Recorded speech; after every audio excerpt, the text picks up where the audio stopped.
Bismillahirrahmanirrahim.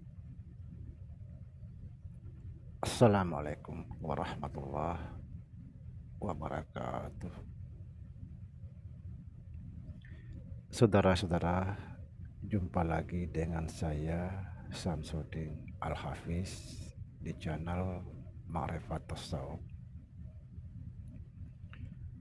Konten kali ini saya sekedar mengingatkan kepada saudara-saudara semua yang sedang belajar tentang ilmu Ma'rifat Tasawuf. Kenapa saya ingatkan di jalan ini? Karena jalan ini banyak kerikil. Jangan sampai kita salah memahami ketika kita mendengar orang bercerita. Ketika kita mendengar orang bercerita, jangan mengambil kesimpulan. Tetapi apa yang kita dengar, tanyakan kepada orang-orang yang mengerti jalannya. Subhanallah. Ini penting sekali, saudara. Karena banyak yang berpandangan bahwa Tuhan itu di dalam diri.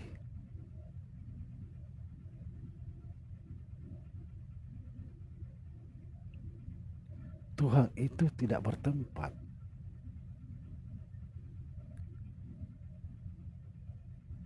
Ketika kita mengatakan bahwa Tuhan itu di dalam diri, berarti Tuhan itu bertempat.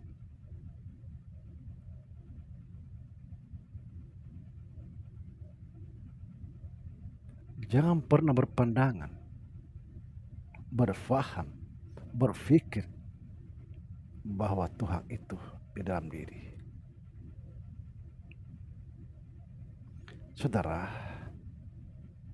Tuhan itu mutlak, tunggal.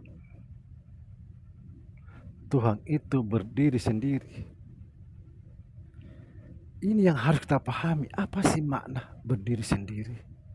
Apa sih makna tunggal, mutlak? Harus dipahami ini.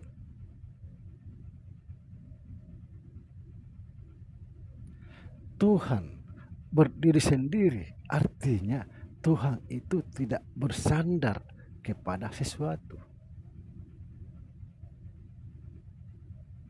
Nah, kalau kita berpandangan bahwa Tuhan itu di dalam diri, itu artinya Tuhan bersandar kepada makhluk.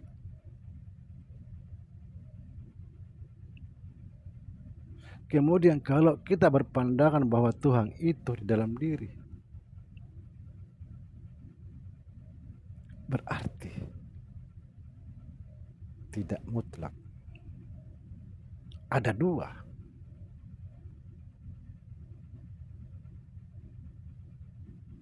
Tidak esa. Jadi kita harus hati-hati, saudara. Hati-hati. Jangan kita mendengar cerita lalu kita mengambil kesimpulan.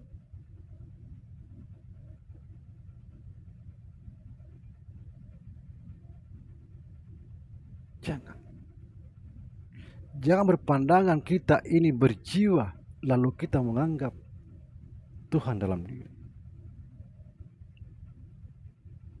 Jiwa bukan Tuhan.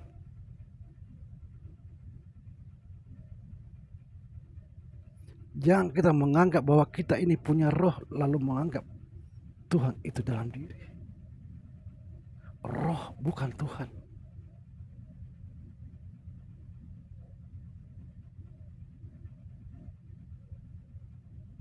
Hati-hati.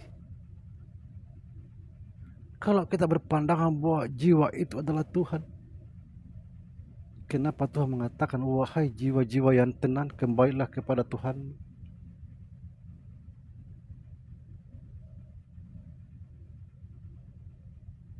Pahami, saudara. Kaji ilmu ini, jangan mengambil kesimpulan. Jangan kita mendengar cerita sana sini, kita cerita juga.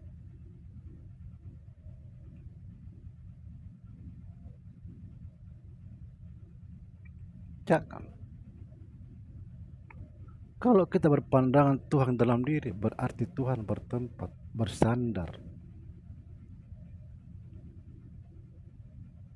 Salah paham kita seperti ini, saudara.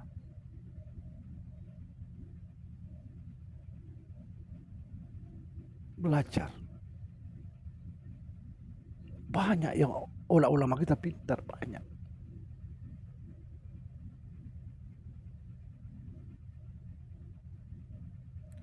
Tuhan itu meliputi segala sesuatu.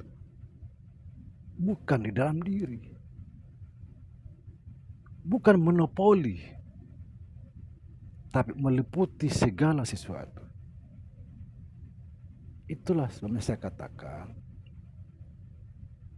barang siapa melihat sesuatu, tidak melihat Allah di dalamnya, sia-sia pandangannya. Lalu bagaimana caranya melihat Allah di dalam sesuatu itu?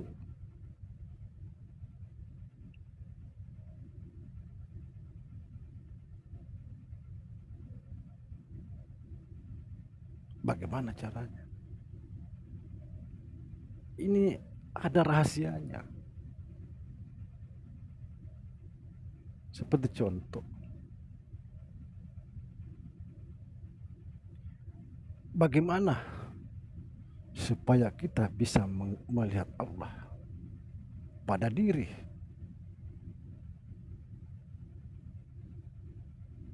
Kita harus mentiadakan diri, karena ini kan nggak bisa gabung mutlak.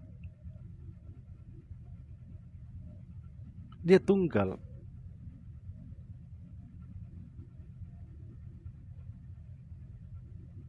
Harus dipanakan diri. Harus ditiadakan dulu. Karena orang-orang fana yang bisa sampai kepada Allah. Orang yang sampai kepada Allah itulah yang bisa mengenal Allah.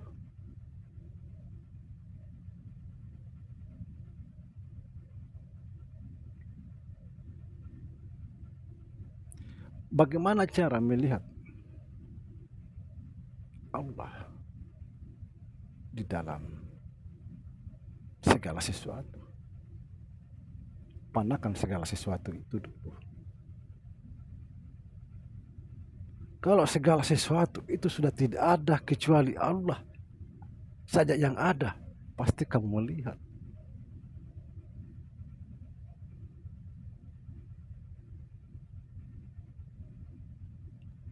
Subhanallah. Kita harus fana dulu.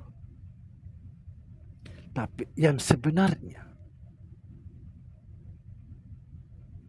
kita ini sudah fana.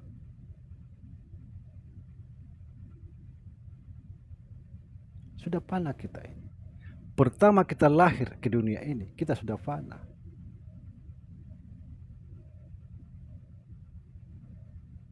Sudah fana kita. Cuma yang jadi masalah, kita yang selalu merasa hidup.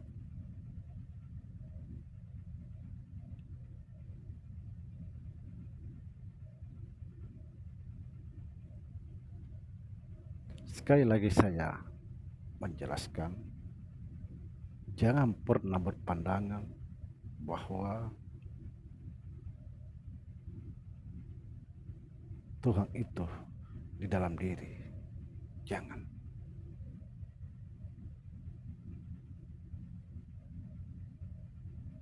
Itu artinya Tuhan tidak berdiri sendiri, tapi bersandar kepada makhluk, bertempat kepada makhluk.